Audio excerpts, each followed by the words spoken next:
জমি খারিজ করতে কী লাগে? এই প্রশ্নটা অনেকেই না জেনে না বুঝে দালালের মাধ্যমে জমি খারিজ করতে যান এবং প্রয়োজনের চেয়ে অতিরিক্ত টাকা ব্যয় করে থাকেন। তো আজকে আমি আপনাদেরকে সুন্দরভাবে বুঝিয়ে দেব যে জমি খারিজ করতে কী কাগজপত্র লাগে, কত টাকা খরচ হয় এবং আপনি নিজেই কিভাবে জমি খারিজ করবেন। তো ধৈর্য সহকারে আমার এই ভিডিওটি দেখতে থাকেন।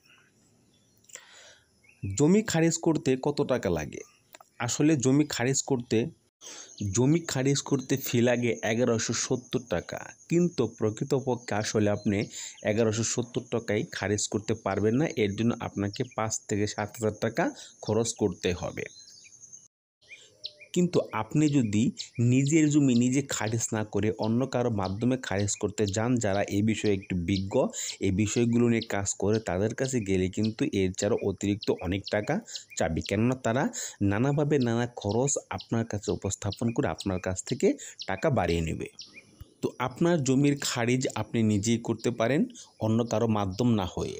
আপনার এলাকার যে ভূমি অফিস, আপনি সেখানে গিয়ে সেখানকার যে কর্মকর্তা বা কর্মচারী আছে তাদের সাথে আলোচনা করবেন এবং তারাই আপনার জমি খারিজের ব্যবস্থা করে দেবে। জমি খারিজ করতে কী কাগজপত্র লাগে? তো জমি খারিজ করতে সর্বপ্রথম যে কাগজটি লাগবে সেটি হচ্ছে আপনার ভোটার আইডি কার্ড। এখন অনলাইনে জমি খারিজ করা হয়, এর জন্য আপনার যে ভোটার আইডি কার্ডটি আছে সেই ভোটার আইডি কার্ডটি অবশ্যই আপনাকে সাথে নিতে হবে আপনার জমি খারিজের জন্য।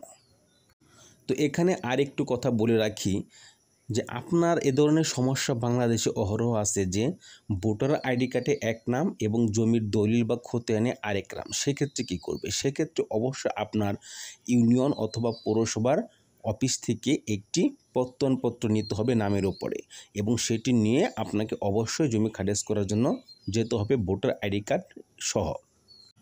এরপরে 2 নম্বরে যে কাগজটি লাগবে সেটি হচ্ছে আপনি যে জমিটি খারিজ করবেন সেই জমির সর্বশেষ রেকর্ড খতিয়ান, অর্থাৎ সর্বশেষ জমিটি কার নামে রেকর্ড আছে সেই রেকর্ড খতিয়ানটি আপনাকে সাথে নিয়ে যেতে হবে। 3 নম্বরে আপনার যে কাগজটি লাগবে সেটি হচ্ছে জমিটি যদি আপনার ক্রয়কৃত হয়ে থাকে তাহলে অবশ্যই ক্রয়কৃত দলিলটি আপনাকে সাথে নিতে হবে। অবশ্য মেন দলিল নেবেন না, মেন দলিলের যে ফটোকপি আছে সেটি নেবেন। এবং জমিটি যদি আপনি উত্তরাধিকারী সূত্রে পেয়ে থাকেন তাহলে অবশ্যই আপনাকে আপনার ইউনিয়ন অথবা পৌরসভার অফিস থেকে একটি ওয়ারিশ সনদপত্র নিতে হবে, এবং আর যদি বাটোয়ারা দলিলের প্রয়োজন হয় সেক্ষেত্রে অবশ্যই বাটোয়ারা দলিল নিতে হবে। এবং 4 নম্বরের যে ডকুমেন্টটি আপনার লাগবে সেটি হচ্ছে আপনার 1 কপি পাসপোর্ট সাইজের ছবি। তো যে কয়েকটি কাগজপত্রের কথা আমি উল্লেখ করলাম, এই কয়েকটি কাগজপত্র নিয়ে আপনি সরাসরি আপনার ভূমি অফিসে গিয়ে আপনি নিজে আপনার জমি খারিজের জন্য আবেদন করতে পারবেন। ভিডিওটি যদি ভালো লাগে অবশ্যই আমার ভিডিওটিতে একটি লাইক দিবেন, একটি কমেন্ট করবেন, শেয়ার করবেন, আমার চ্যানেলটিকে সাবস্ক্রাইব করবেন।